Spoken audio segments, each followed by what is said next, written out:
ఉన్న బంగారాన్ని విడిపించి ఆ రోజు ఆన్లైన్ రేటుకే మేము కొంటాం. Sharma gold company. ఓం నమః శివాయ. ఓం నమో నారాయణాయ. ఓం శ్రీ స్వర్ణాకర్షణ కాల భైరవాయ నమో నమః.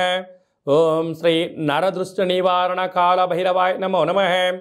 ఓం గణానాం త్వా గణపతిగం అవామహే కవిం కవేనాపవస్రవస్తవం జ్యేష్ఠరాజం బ్రహ్మణస్వత ఆనశృణ్వన్నోతభిస్సీదసాదనగం శ్రీమహాగణాధిపతయే నమః. ఓం ఆదిత్యాయ సోమాయ మంగళాయ బుధాయ చ గురుశుక్రశనిభ్యశ్చ రాహవే కేతవే నమో నమః. హరి ఓం. శ్రీ క్రోధినామ సంవత్సరంలో అందరికీ నిండు నూరేళ్ల ఆయురారోగ్యాలను ప్రసాదించాలని, వారాలు 7, తిథులు 15, నక్షత్రాలు 27, రాసులు 12, లగ్నాలు 12, మహర్దశలు 9, అలాగనే షడ్రుచుల సమ్మేళనమే 6 ఋతువులతో కూడుకున్నటువంటి తీపి, కారం, పులుపు, చేదు, వగరు అనేటువంటిది ఎలా ఉంటుందో మనిషి జీవితంలో కష్టాలు సుఖాలు ఎప్పుడు ఉంటాయి. ఎవరి జీవితంలో కూడా ఎప్పుడు కూడా పూర్ణిమ శాశ్వతం కాదు, అమావాస్య అనేటువంటిది ఎప్పుడు అడ్డంకి కాదు అని చెప్పి గుర్తుపెట్టుకోవాలి.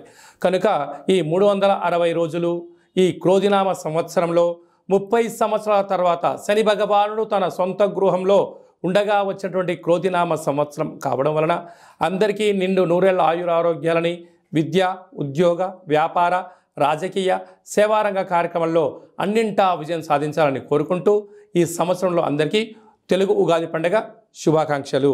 ద్వాదశ రాశుల్లో గ్రహ గమనాన్ని ఒకసారి వీక్షింపచేద్దాం. మీనరాశి వారికి ఈ క్రోధినామ సంవత్సరంలో ఎలా ఉండబోతుందో ఈ వీడియోలో సవివరంగా సంపూర్ణంగా తెలుసుకుందాం.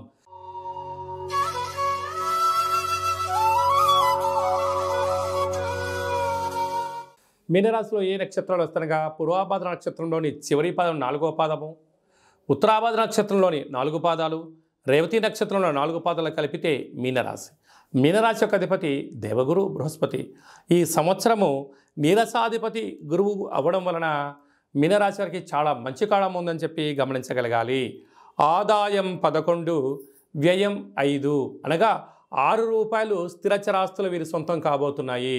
ఎన్నో రోజులుగా ఎదురు చూస్తూ ఉండబడినటువంటి స్వగృహము, వాహనము, షేర్లు, ఫ్యాక్టరీలు, కర్మాగారాలు నెలకొల్పబోతున్నారని చెప్పడంలో ఏమాత్రము సందేహమే లేదు. రాజ్యపూజ్యం 2, అవమానం 4. మీరు ఎదిగే కొద్దీ ఒదిగి ఉండాలి. శత్రువులు పంచి ఉన్నారు, తస్మాత్ జాగ్రత్త. అదే కాకుండా ఈ ఉత్తరాభాద్ర నక్షత్ర జాతకులకు డిసెంబర్ నుండి ఉగాది వరకు చివరి సున్న కారణం వలన ఆరోగ్యము, సర్జరీలు, కొద్దిపాటి ప్రమాదాలు పొంచి ఉన్నాయి, తస్మాత్ జాగ్రత్త.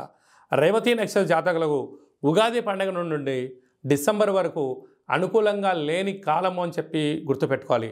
ప్రథమ సున్న, మధ్య సున్న కారణం వల్ల ఏ పని చేయాలన్నా, చేయకూడదా, చేస్తే ఏంటి, చేయకపోతే ఏంటి, నిత్యము మానసికమైన సంఘర్షణలో ఉండే పరిస్థితి ఉంటుంది.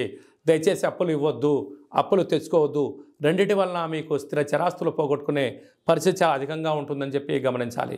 ఈ నీరసాధిపతి ఈ రసాధిపతి గురువు అవ్వడం వలన వృక్షాలు, అగరబత్తులు, సెంటు, పన్నీరు, సుగంధ పరిమళాలు, వస్త్ర వ్యాపారాలు, విదేశాలకు ఎక్స్పోర్ట్స్ ఇంపోర్ట్స్ చేసేటువంటి వారందరికీ కూడా ధర్మ మార్గంగా, న్యాయంగా, ఆధ్యాత్మికంగా ఉండడం వల్ల, వృక్ష సంపదను పెంచి పోషించడం వలన వ్యవసాయ సోదరీమణులకు చాలా మంచి కాలము అని చెప్పి గమనించాలి.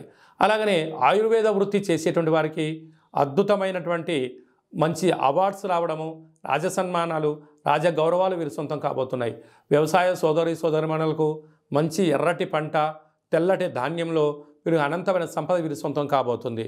అదే కాకుండా వీరికి ఒకవైపు ఏళ్ళనాటి శని ప్రారంభ సంచార స్థితిలో ఉండడం, 30 సంవత్సరాల తర్వాత శని భగవానుడు తన సొంత ఇంట్లో ఉండగా వచ్చినటువంటి ఈ క్రోధినామ సంవత్సరం అవ్వడం వలన ఏకభుక్తము, వీలైనంత వరకు ప్రతి గురువారం కానీ శనివారం కానీ ఒక పూట భోంచేయడము, భూసేనము, నేల మీద పడుకోవడము, గోవులకు, పక్షులకు, నీటి జీవరాశులకు ఆహారాన్ని వేయడము యోగదాయకంగా భావించగలగాలి.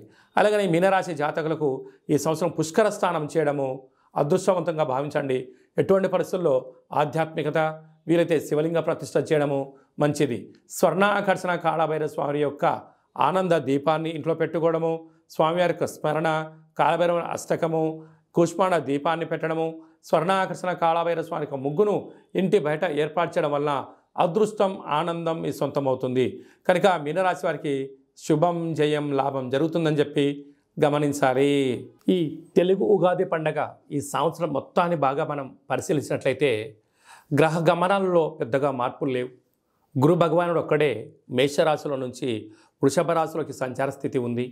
కనుక వీలైనంత వరకు ధర్మము, ఆధ్యాత్మికత, నిత్యము, ఆరోగ్యము, సంపూర్ణమైనటువంటి ప్రతి ఒక్క వ్యక్తిగత జాతకంలో మీరు అందరిపైన గ్రహ గమనాల పరిస్థితి చాలా అధికంగా ఉంటుంది. కనుక సూర్యోదయపు మునుపురమే లేవడము, పచ్చటి పైరు పొలాలలో సంచారము చేయడము, ఆకులతో కూడుకున్న జీవన విధానాన్ని ఏర్పాటు చేసుకోగలిగినట్లయితే మంచి కాలం ఉంటుందని చెప్పి గమనించగలగాలి. ఈ సంవత్సరము ఏప్రిల్ ఆఖరు నుండి ఆగస్టు 8వ తారీఖు వరకు, అనగా 100 రోజులు దరిదాపు వివాహాది శుభ కార్యక్రమ ముహూర్తాలు లేవని చెప్పి ముందస్తుగా గమనించగలగాలి. కనుక ఈ సంవత్సరం అంతనూ కూడా మనం అద్భుతమైన విజయం సాధించగలగాలి అన్నట్లయితే ఒక్కొక్క నెలలో ఒక్కొక్క కాళభైరవ స్వామి వారు ఉంటారు. కనుక ఆ కాళభైరవ స్వామి యొక్క స్మరణ, కాళభైరవ స్వామి యొక్క కూష్మాండ దీపము, కాళభైరవ హోమము, కాళభైరవ రక్షణ కంకణాన్ని మనం ధరించగలిగినట్లయితే ఈ సంవత్సరాంతము కుజుడి యొక్క ప్రభావము, శని భగవానుడి యొక్క ప్రభావము తీక్షణ తగ్గి వృత్తులలో, ఉద్యోగాల్లో, వ్యాపారాల్లో మనం అనుకుంటున్న విజయం మన సొంతం అవుతుందని చెప్పి గమనించాలి. అలాగే మీ వ్యక్తిగత జాతకం తెలుసుకోవాలనుకుంటున్నారా? మీ యొక్క పేరు, పుట్టినటువంటి తేదీ, నెల, సంవత్సరం, పుట్టిన సమయాన్ని రాసి మీరు వాట్సాప్లో పంపించగలిగినట్లయితే 100 సంవత్సరాల జాతకాన్ని వ్రాసి మీకు పంపించి మీరు పుట్టినప్పుడు గ్రహ గమనాలు ఎలా ఉన్నాయి, ప్రస్తుత కాలమాన ప్రకారం ఎలా ఉన్నాయి, భవిష్యత్తులో ఎలా ఉండబోతున్నాయో సవివరంగా సంపూర్ణంగా మీకు తెలియజేయడం జరుగుతుంది. అలాగనే చాలామందికి పుట్టినటువంటి కాల సమయంలో డేటా బర్త్లు లేనటువంటి కారణం వలన మీ పేరు యొక్క మొదటి అక్షరాన్ని అనుసరిస్తూ రాశిని, భూత, భవిష్యత్, వర్తమానాన్ని కాళభైరవ ఉపాసన చేత గవళ ద్వారా, అనగా రమణ శాస్త్రం ద్వారా మీకు తెలియజేయడం జరుగుతుంది. అలాగా మీ యొక్క కలిగినటువంటి అబ్బాయికి కానీ అమ్మాయికి కానీ ఆధ్యాత్మికంగా జన్మనామము ఏం పెట్టాలో తెలుసుకోవాలనుకుంటున్నారా? ఆధ్యాత్మికమైన మంచి పేర్లను మన యొక్క దేవాలయంలో మీకు తెలియజేయడం జరుగుతుంది. అలాగే మీ అబ్బాయి కానీ అమ్మాయి కానీ ఎంత ప్రయత్నం చేసినా సంబంధం ముడిపడడం లేదా, ఎందుకు పడట్లేదో మనకు తెలియజేయడం జరుగుతుంది. వచ్చే వధువు కానీ వరుడు యొక్క జాతకంలో గణాలు, గుణాలు, జాతకము, సంతానము, విదేశీయానము, యోగాలు ఎలా ఉన్నాయి, దోషాలు ఏమన్నా ఉన్నాయో కూడా వివాహ జాతక పరిశీలన, వివాహానికి సంబంధించినటువంటి సంపూర్ణంగా మీకు తెలియజేయడం జరుగుతుంది. అలాగే గతంలో వివాహమైనటువంటి దంపతులు తరచుగా గొడవ పడడం కానీ, నిత్యం అనేక రకాల ఇబ్బందులతో పడడం కానీ, విడిపోవడం కానీ, అలాగే పోలీస్ స్టేషన్లు, కోర్టు మెట్లో విడాకులకు తీసుకోవాలి అనుకుంటున్న వారందరికీ కూడా ఒక చిన్న ఆధ్యాత్మిక సలహా ఏమిటయ్యా అనగా, మీ యొక్క పేరులో కానీ మీ జాతకంలో కానీ స్వల్పమైన మార్పులు చేయడం వలన మీకు ఎలాంటి ఇబ్బందులు లేకుండా పార్వతీ పరమేశ్వరులు ఎలా కలిసి ఉంటున్నారో అలాంటి కలిసి ఉండడానికి ఆధ్యాత్మిక సలహాలు, సూచనలు ఇవ్వడం జరుగుతుందని చెప్పి గమనించాలి. అలాగనే చాలామందికి కాళభైరవ మంత్ర సాధన ఎలా చేయాలి, మంత్రాన్ని ఎలా తీసుకోవాలి, ఎలా మనము ముందుకు తీసుకెళ్లాలో మన యొక్క దేవాలయంలో మీకు మంత్ర ఉపదేశం చేయడం కూడా జరుగుతుందని చెప్పి గమనించాలి. కనుక ఈ క్రోధినామ సంవత్సరంలో అందరికీ శుభం, జయం, లాభం జరగాలని కోరుకుంటూ ఆశీర్వచనం. సుమన్ టీవీలో మీ పర్సనల్ అండ్ బిజినెస్ ప్రమోషన్స్ కోసం కింది నెంబర్కి కాంటాక్ట్ చేయండి.